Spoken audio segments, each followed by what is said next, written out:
Let's return now to the death of Caroline Flack, and questions have been raised about the decision by the Crown Prosecution Service to pursue the television presenter over assault allegations following her death at the weekend.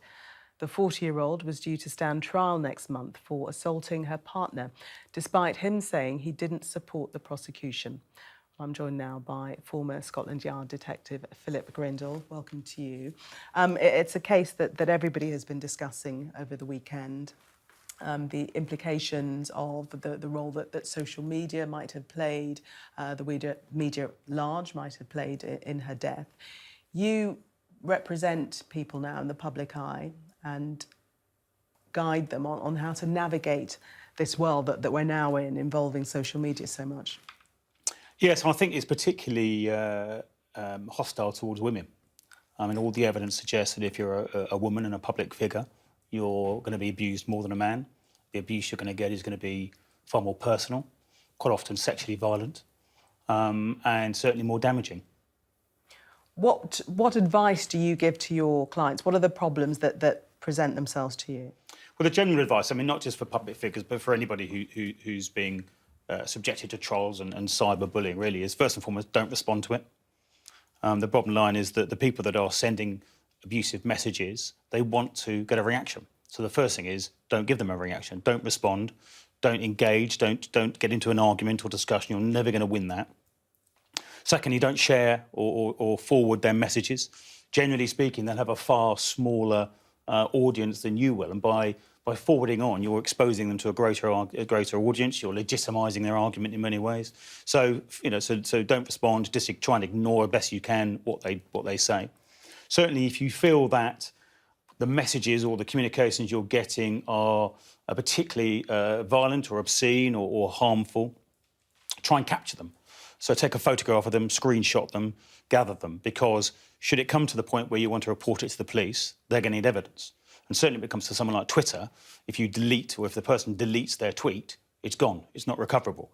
So it certainly helps to identify the person and also to provide the evidence if you secure that by as I say, photographing it or screenshotting it.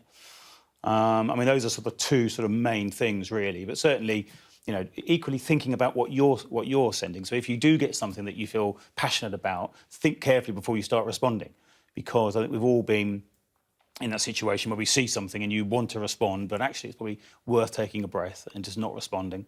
But also recognise the harm that actually some of those messages can do. And the issue is that everybody has a sort of tipping point.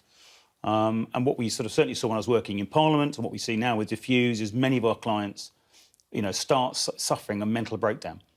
So one of the key services that we provide with Diffuse is that psychological support, and I think that's what we've seen, recently with Caroline Flack. I mean, we've heard from people like Kerry Katona, a friend of hers, who feels a certain level of guilt now because she feels that she reached out to her and she wasn't able to help her sufficiently. Caroline Flack herself, in a rather poignant tweet around Christmas, said that she was advised to stay off social media, but just wanted to thank everyone for their support.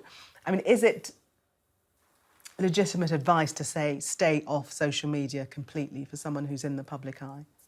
It's a really difficult one. It's a balancing act. I don't think there's any harm in somebody occasionally just taking a rest from it, particularly in those sort of circumstances where they've been subjected to abuse. But the other side of the coin is, of course, that's exactly what the trolls and the abusers want. They want to silence you. They want you off social media. They want to quieten your voice. So there is this counter-argument that by actually doing that, you're playing into their hands and they're winning. But I certainly think there are times when you seek professional help, and that help might advise you to take a pause for a period of time, either from one particular platform or social media generally. And do you think 100% of the blame should be laid at the door of social media, in your view? No, I don't. I think it's a quite easy target, often driven by politicians and what have you. But certainly when we were in Parliament, less than 13% of all the abuse they recorded came on social media. So it isn't the kind of panacea, and it certainly isn't the answer to everything. I think we need to be looking far wider at actually how we use the internet and whether people have legitimate access to the internet and whether they give up that right to access the internet if they misuse it or abuse it. So I don't think that social media can be held responsible for everything. I also think there's a degree of personal responsibility for those that send those sort of messages and what have you.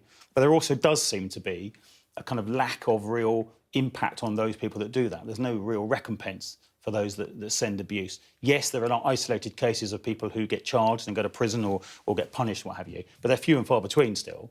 It's very easy just to be sacked from social media, open up a new email address, a new IP address, and you're back on again in a different name. And there's no real penalties to you, really. So I think we need to look at all that, because at the moment you can send pretty vile stuff pretty free of any impunity.